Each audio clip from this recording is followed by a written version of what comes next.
ঢাকা কলেজে শিক্ষার্থীদের সঙ্গে উন্মুক্ত আলোচনা করেছেন ছাত্রদলের সাবেক সাংগঠনিক সম্পাদক বোরহানুদ্দিন ইশরাক। এ সময় তিনি শিক্ষার্থীদের কেরিয়ার উন্নয়ন থেকে শুরু করে দেশের সামগ্রিক উন্নয়নে তরুণদের করণীয় নিয়ে কথা বলেন। আলোচনায় ইশরাক বলেন, একজন শিক্ষার্থীর মূল লক্ষ্য হওয়া উচিত নিজেকে দক্ষ ও যোগ্য করে গড়ে তোলা। একই সঙ্গে তিনি তরুণদের উদ্দেশ্যে বলেন, ব্যক্তিগত উন্নয়নের পাশাপাশি দেশের প্রতি দায়িত্ববোধও সমানভাবে জরুরি। একটি সমৃদ্ধ বাংলাদেশ গড়তে শিক্ষার্থীদের সচেতন ভূমিকা রাখার উপর গুরুত্ব আরোপ করেন তিনি। ঢাকা কলেজের 21 সেশন থেকে 24-25 সেশনের শিক্ষার্থীদের নিয়ে আয়োজিত এই মুক্ত আলোচনায় অংশগ্রহণকারীরা বিভিন্ন প্রশ্ন তুলে ধরেন, যার জবাবে তিনি বাস্তবভিত্তিক দিক নির্দেশনা দেন।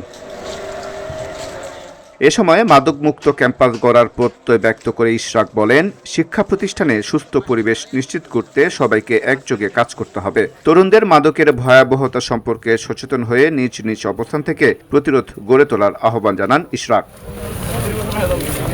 এর আগে শিক্ষার্থীদের নিয়ে ঢাকা কলেজের বিজয় চত্বর থেকে শুরু করে কেন্দ্রীয় মসজিদ হয়ে শহীদ মিনার পর্যন্ত পদযাত্রা করেন তিনি। পরে সেখানে সংক্ষিপ্ত বক্তব্যের মাধ্যমে কর্মসূচির সমাপ্তি ঘোষণা করা হয়।